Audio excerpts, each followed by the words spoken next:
Ang soursop, mas kilala natin sa tawag na guyabano, ang pinaka-healthy na prutas sapagkat maraming vitamins at nutrients ang makukuha natin mula dito.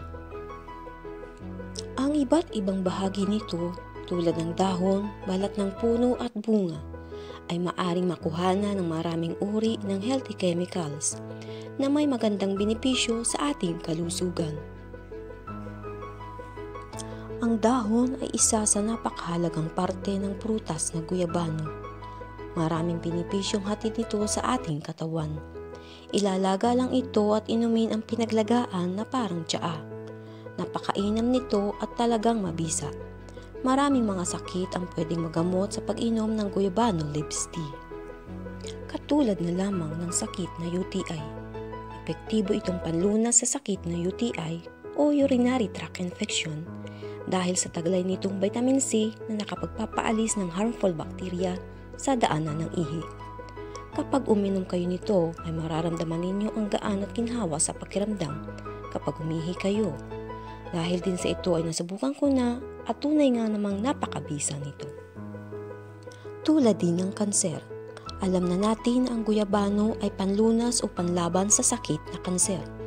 Sinasabing 10 beses ang bisa nito kaysa sa chemotherapy. Ang pag-inom ng pinaglagaan ng dahon nito at pagkain ng prutas ay makakatulong upang maiwasan ang sakit na kanser. Katulad din ng diabetes, mainam itong pantulong upang ma-maintain ang blood sugar level ng mga taong diabetic o sa mga may lahi nito. Nakakatulong itong mapababa ang blood sugar at wala naman itong masamang epekto sa ating katawan.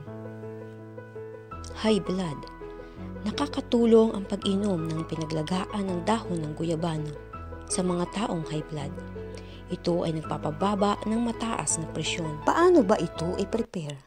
Kumuha lang ng dahon ng guyabano depende sa laki, mga 15 hanggang 20 piraso. Hugasan ito at pakuluan sa kaserola o kaldero sa mga 1 litrong tubig ng 10 hanggang 15 minuto. Kapag malamig na ay ilipat ang pinaglagaan sa isang grapon o bote.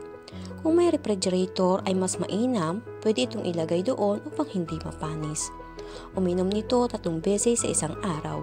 Ituloy-tuloy lang ang pag-inom at mararamdaman ninyo ang ginhawa sa inyong katawan. Mas mainam kung ito ay hahaluan ninyo ng mga 3 dahon ng pandan upang maging mabango at masarap ang lasa lalo na kung ito ay malamig. Hanggang sa muli po, maraming salamat sa inyong patuloy na pagtangkilik.